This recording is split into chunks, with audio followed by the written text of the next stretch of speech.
Ethan had been waiting for months for his baby brother to arrive. The thought of having a playmate, someone to share his toys and secrets with, made him incredibly excited. Every day he would talk to his mother's growing belly, dreaming about all the adventures they would have together. He had already chosen names for their toy dinosaurs and planned out every game they would play. One day while he was helping his mom Sarah set up the baby's room, he looked up at her and asked, "Mom, do you think he'll like dinosaurs as much as I do?" Sarah smiled warmly as she folded a tiny baby outfit. "I'm sure he'll love whatever you show him, sweetheart.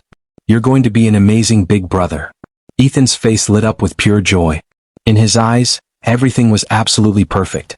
His father, Michael, was busy with work most of the time, but he always made sure to kiss Sarah's belly and whisper to the baby before bed. Ethan would carefully place his ear against her stomach, waiting patiently for any sign of movement. Whenever he felt a kick, he would yell excitedly, "He kicked me. He can't wait to meet us." Their home was filled with happiness and hope. Then one day everything fell apart. It started as a normal morning like any other. Michael had left early for work, giving Sarah a quick kiss and telling Ethan to take care of his mom. A couple of hours later, Ethan was playing in his bedroom with his dinosaur toys when he heard something crash in the kitchen.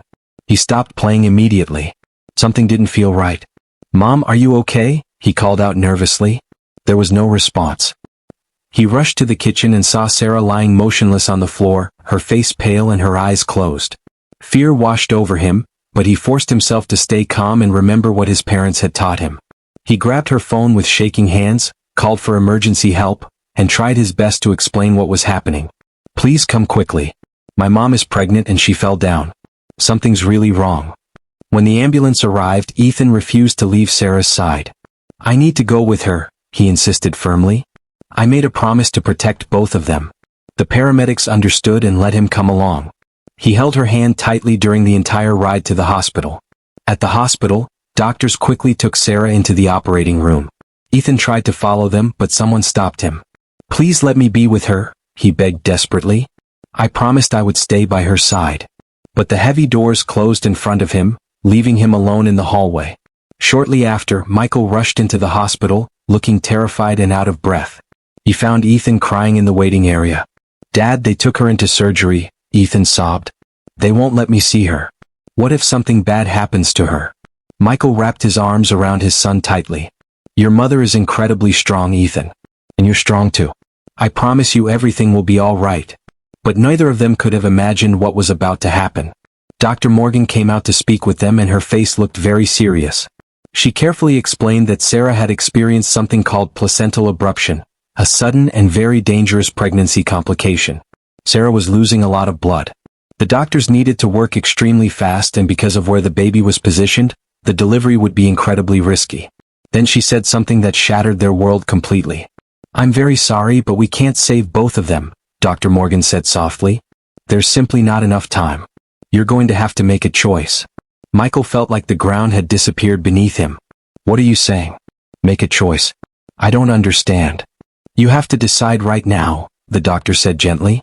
"We can save your wife or we can save the baby. Not both."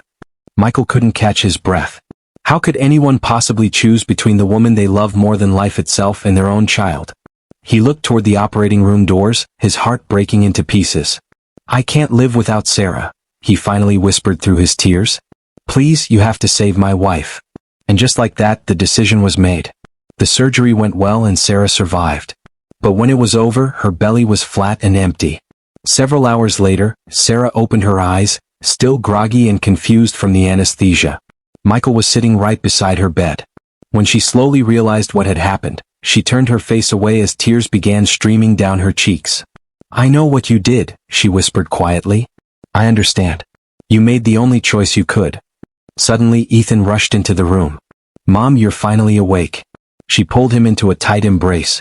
But then he asked the question they had been dreading. "Where's my baby brother? Can I meet him now? I've been waiting so long." Nobody said a word. Sarah took a deep breath, trying to keep her voice steady. "Honey, your little brother didn't make it. He's in heaven now." Ethan stood completely still, unable to process what he had just heard. "No, that's not possible. I made him a promise that I would protect him. I need to see him right now. I have to." The doctors weren't sure it was a good idea, but they eventually agreed to bring the baby to the family. Claire, Sarah's sister, strongly disagreed with the decision. He's only a child, she argued. Don't make him see his brother this way. He'll never forget it. But Sarah understood something important. Ethan needed to say goodbye properly. More than that, he needed to fulfill the promise he had made. The baby was carefully wrapped in soft white blankets and brought into the room. Sarah held her lifeless baby in her arms and cried silently. Michael stood behind her, unable to speak, completely devastated. The room fell into an unbearable silence. Then Ethan slowly walked closer. "Can I hold him, please?" he asked quietly. Sarah looked at him for a long moment, then nodded. The nurses gently placed the tiny baby in Ethan's small arms. Ethan cradled his little brother carefully, staring at his pale, still face. The baby's skin felt cold. His chest wasn't moving. Ethan's hands began to tremble as the reality hit him. "He's so cold," Ethan whispered, tears falling onto the white blanket. He pulled the baby closer to his chest, pressing his cheek against the blanket. "I'm right here with you now," he whispered, his voice breaking. "I'm so sorry I wasn't there before. I promised I would keep you safe." The silence in the room was crushing. Everyone watched with broken hearts. "Please don't leave me," Ethan begged softly. "I've been waiting for you for so long. We were supposed to play together.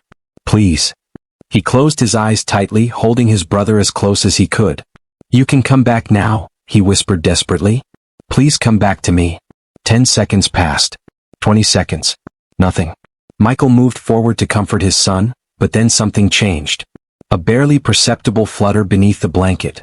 Ethan's eyes flew open. "Wait," he breathed, staring at the baby's face. Then a faint tremor, a soft, weak sound, almost like a whisper. Everyone in the room froze completely. The sound came again, slightly louder. A tiny gasp. Then the baby's chest rose, just barely, but it rose. And then he cried. Sarah screamed, her hands flying to her mouth. Michael stood paralyzed, his face white with shock. Dr. Morgan burst into the room and stopped dead in her tracks. "That's impossible," she stammered, rushing forward. He had no heartbeat, no signs of life. She checked his vitals, her hands shaking. "His heart is beating. This is medically impossible." Ethan looked up, smiling through his tears. "I told you I would save him. I promised." Sarah clutched her baby to her chest, sobbing uncontrollably. The baby continued to cry, strong and alive. Michael dropped to his knees, overwhelmed. Claire covered her mouth in complete shock. And in that hospital room, something that no one could explain had just occurred. A true miracle. They decided to name him Liam. From that day forward, Ethan and Liam became completely inseparable. Two brothers bound by one unbreakable promise. One life brought back not by science or medicine, but by the power of pure love.